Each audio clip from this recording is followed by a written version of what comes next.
Hey, how goes it? Again with it. I figured I'd do a little bit more of these little voiceovers. But for the folks that don't know, again, Tanias, aka Trans King. Trans, short for transgender. I was female, transitioned to male 6 years ago. Almost 7 years. Whatever the case might be, I honestly lost track of time. I know. A lot of people are like, you're not required, blase, quit explaining yourself. But I know there are actually genuine people on this app that are really trying to get to know or want a little bit more understanding, and they know nothing about transgender or whatever the case may be.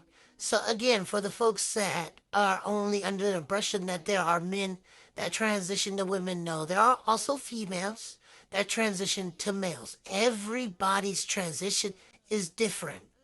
You hear it? Everybody's transition is different. It is not all the same.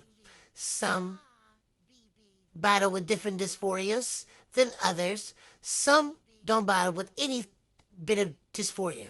Everybody is different. We are humans. Okay? Humans. And for the folks that do not know, sexuality and gender are two different things. Just because we transition does not dictate who we sleep with. There are some trans men that do not sleep with men. There are some trans men that do not sleep with women. There are some trans men that sleep with both. You know? Okay. There's some trans men that sleep with trans women. Some sleep with trans men.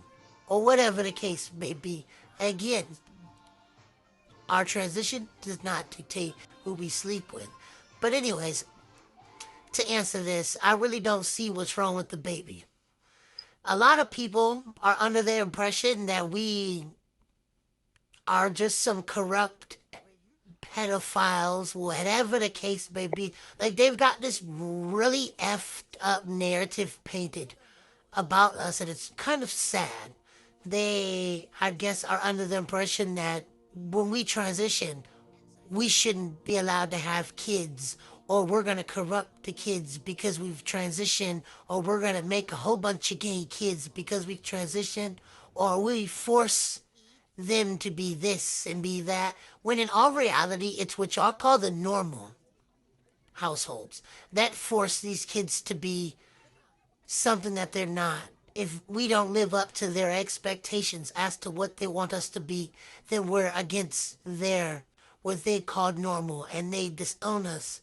When us trans individuals or anybody within the community, we accept our kids for who they are, gay, straight, trans, or not. We accept them. You ain't got to worry about us pushing our kids out the house because our child isn't trans or because our child isn't gay. Unlike y'all do that. But they're always running to our profile saying, I feel sorry for the kid, or the poor kid's gonna be confused. When our kids should be the least of your worries. You ain't gotta worry about the next bully coming from our house or the next person that's homeless on the streets because we don't accept them for them or any of that. It's what y'all call normal. Those are who we need to be worried about, or the priests that y'all over there praying to, or crying your sins to. Those are the people that y'all should be worried about, not us, because we love our kids for them. But again, stay blessed.